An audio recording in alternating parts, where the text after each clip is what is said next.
Sometimes locking your opponents down is going to be as easy as this.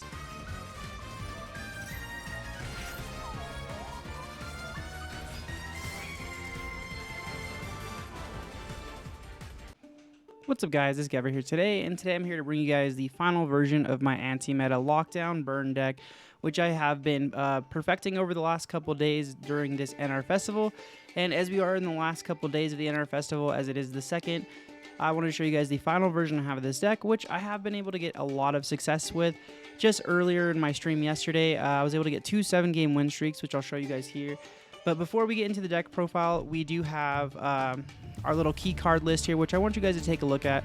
Quick overview of the deck. This deck is a stall burn deck, or an anti-meta lockdown deck, which is key focus is on burning your opponent, with the main focus being Cauldron of the Old Man. And every one of these cards here is a big problem card in this meta, which is why this deck has done so well. As you can see, a lot of these cards do require multiple focuses from your opponent, and I'll get more into that in the deck profile, but your opponent will have to make some decisions on what they want to focus on. And while your opponent's trying to figure out how to get over this field so they can play the game, you pretty much get some easy wins. And you'll see that in the replays, as in the replays we do have a lot of wins against meta decks like the Megalith decks, the Gadget decks, and some other ones as well. Well, I'm going to go ahead and start the actual deck profile now, so I'm going to go ahead and close off the key card thing. Let's get that out of the way, and let's get into the deck. So we do have 2 new additions, which have replaced Spirit Reaper and Marshmallow, which is the Aroma Jar and V-Jam. These cards cannot be destroyed by battle, but they both have their own special effects. Aroma Jar's effect is when it's flipped face up by you or your opponent, you gain 500 life points every end phase. So that's also yours and your opponent's. So as you can see, this thing will start stacking up your life points in multiple turns. With the ability of it not being able to be destroyed by your opponent, it's gonna help.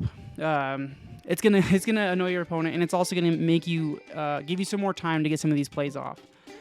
Next thing is V-Jam. Now this card comes in so clutch. I actually won a lot of games with this against Gadgets, and there's some replays I really want you guys just to see how this card can single-handedly lock out decks with its effect. Its effect is if it's attacked or after the damage step, you can basically put a counter on an opponent's card, and even if this card leaves the field, its effect still works, which still negates the opponent's monster effects, and that card can attack. So basically anything that attacks into this can no longer attack anymore and cannot use their effects. It's pretty busted, and this card is reusable, so you can basically be very flexible with this and put it in your spell trap slot, and then bring it out, attack something, put it back in your spell trap slot, and you just start shutting down decks with it on its own. Now, those are our main stall cards. Now to the anti-meta part of this deck, we have the Banisher of Radiance and Banisher of Light. These both have the same effect, which is any card sent to the graveyard is banished instead. You can see how this can very easily destroy many decks like Megalith and Metal Foes. Megaliths suffer really bad from this, as you'll see in the replays. Basically, anything that they want to use for tribute fodder is banished. So it's really nice when you see them have to use their fill or their Megalith full just to get tribute summons off, and they lose access to that for the entire game, which is very satisfying. Other than that, we just have some draw power monsters, which is Card D. This card is really good because this deck isn't a fast-paced deck, but this gives you the ability to kind of speed up your deck. When this is summoned, it goes straight to the end phase and you draw 2 cards. It can be risky, but with this deck, you're pretty much good for multiple turns, and this is a very good card mid-game too, as you're just putting on more and more pressure on your opponent and getting more and more resources and things your opponent can't get over. Now, one of the other new cards I added, which was, I'm not sure if I'm pronouncing this right, but Ancha Mufrite. This card is also basically just kind of like a pot of, or a jar of greed. Basically, you can pop itself in the pendulum zone, and you can draw a card if you have no other cards in your extra deck except for this. So you'll see that this card comes up a lot, and it's really good for deck thinning. So essentially, running this card, you have like a 37 card deck, unless your opponent pops it with MST, but that's still not a bad thing because this card can actually summon itself from the extra deck by itself without any scales. So it's also a really nice card for stalling it, or just putting pressure on your opponent. You can capitalize off of misplays with it too, which is nice. Now on to the spell lineup, we have pretty much our floodgates here, which shut down the majority of the decks inside the festival, which is level limit area B. All level 4 or higher monsters are switched to defense. Pretty nutty. This thing shuts down a lot of decks too. Like I said, very good card, especially against Megalith or even the like other decks like Kaijus. Kaijus or Time Lords. This will single-handedly win you games against those. Then we also have Dimensional Fissure. Same thing with the Banisher. It doesn't hit all cards, but it hits monster cards, which are the primary cards. So anything sent to the graveyard is banished instead. And the main card of the deck, which is Cauldron of the Old Man. This has been used in my last deck, and it is by far the best card in the deck. And as you can see, it stacks over time. So every turn you get a counter on this, including the turn you activate it. And you can gain effects based off of the counters on there, which is gain 500 life points or inflict 300 life points per counter. So it actually only takes 7 turns of this being faced up to kill your opponent if you're inflicting damage every turn. And you'll see, like, that's why it's so important.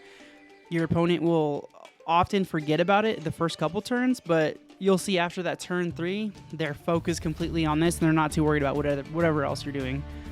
Other than that, so we have our trap lineup, which we do run. It looks like, I'm not too sure exactly how much it is. I think it's 16 traps. And we've decided to go and add 2 Ring of Destructions, just to more life point destructions, and it's free spot removal for your opponent. Pop a card and you guys both take damage. But because we gain life points, this doesn't really hurt us as much because we're gaining life points from Aroma Jar or Cauldron. A really good card for spot removal and getting rid of the target cards you want your opponent to be gone. Now, other than that, we play a couple 3-ofs here. The rest are 3-ofs, which is triple torrential, wipe the field, double bottomless. Sorry, not a triple. I went down to 2 because I noticed that bottomless wasn't hitting all the decks, but it still does its job for the most part, and I feel it could hit almost anything in most of the big decks that you're worried about. Triple secret barrel, which I had a duel that I hit all 3 of these in one last second, which I hope you guys are going to stick around to see. Really great card. Then we have triple wall of disruption and triple floodgate. So yeah, that's it. If you guys have any questions about how this deck runs, feel free to ask me down below.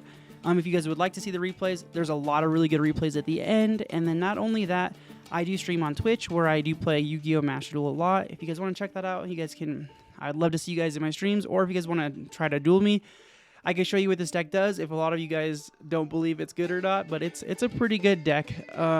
Anyways, thank you guys for watching. Hope you guys enjoyed the replays, and I'll see you later. Thank you.